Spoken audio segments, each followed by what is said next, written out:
आज Doubtnut app download करें। Doubtnut पर अपने सभी गणित, रसायन विज्ञान, भौतिक विज्ञान और जीव विज्ञान के डाउट्स का करो सफाया।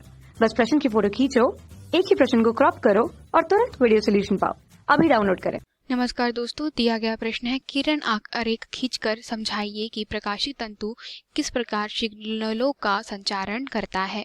तो यह किसी प्रकाशी तंतु के द्वारा क्या किया जा रहा है, सिग्नलों का संचार किया जा रहा है। उसकी व्यवस्था प्रकाशिक तंतु संचार व्यवस्था का ब्लॉक आरेख है।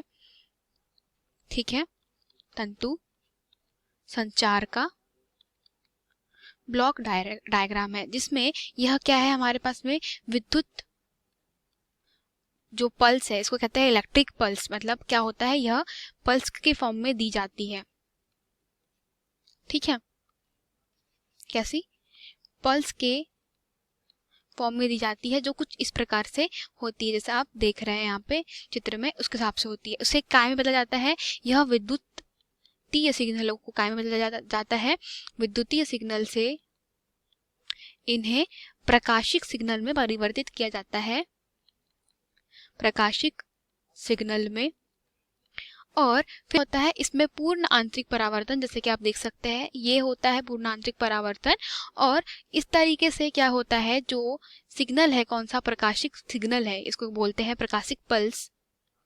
प्रकाशिक पल्स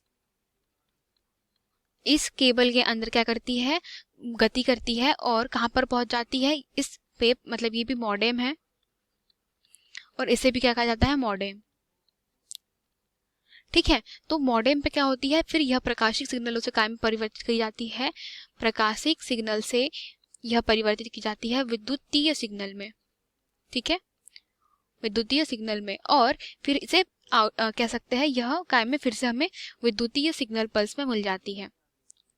ठीक है, तो दोस्तों यह जो है क्या है, प्रकाशी तंतु का संचार व्यवस्था का चित्र था।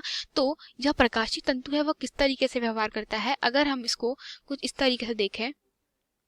ठीक है, तो मान लीजिए यह प्रकाशिक तंतु का कोर वाला भाग है और यहाँ पे एक छोटा सा,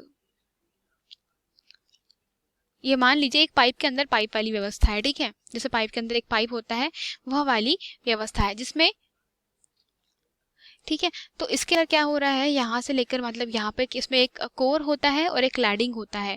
ठीक है, कोर क्या होता है, तो मान लीजिए कि म्यू2 जो है वह किसका अपवर्तनांक है, कोर का जो अपवर्तनांक है। ठीक है, क्रोर का। ठीक है, यह मेरी क्रोर है। तो क्रोर का जो अपवर्तनांक है म्यू2, मान लीजिए कितना है, म्यू2, और इसका है म्यू1। ठीक है, तो म्यू2 का जो मान होता है, म्यू2 का जो मान होता है वो कैसा होता है, म्यू1 से बड़ा होता है, अर्थात यह सघन हो जाएगा इसके सापेक्ष, और यह कैसा हो जाएगा, विरल हो जाएगा। अब जब सघन माध्यम से विरल माध्यम में जब प्रकाश किरण जाती है तो क्या हो जाती है, यह अभिलंब की ओर झुक जाती है, और इसमें क्या हो जाता है, इसमें टोटल इंटरनल रिफ्लेक्शन अर्थात पूर्ण आंतरिक परावर्तन हो जाता है। और इसके कारण क्या हो जाता है, जो प्रकाश सिग्नल है वह पूर्ण आंतरिक परावर्तन के कारण क्या हो जाता है, यह ऐसा ना जाकर के यह कैसा हो जाता है, अभिलंब सी और झुक जाता है, और यह कुछ इस तरीके से गति करने लगता है। तो यही इसका क्या था, किरण आरेख था, किरण आरेख। धन्यवाद दोस्तों। कक्षा 6 से 12वीं से लेकर नीट, IIT, JEE वो एडवांस के लेवल तक 1 करोड़ से ज्यादा छात्रों का भरोसा। आज ही डाउनलोड करें डाउटनेट ऐप या व्हाट्सएप करें अपने सारे डाउट्स 8400 400 400 पर।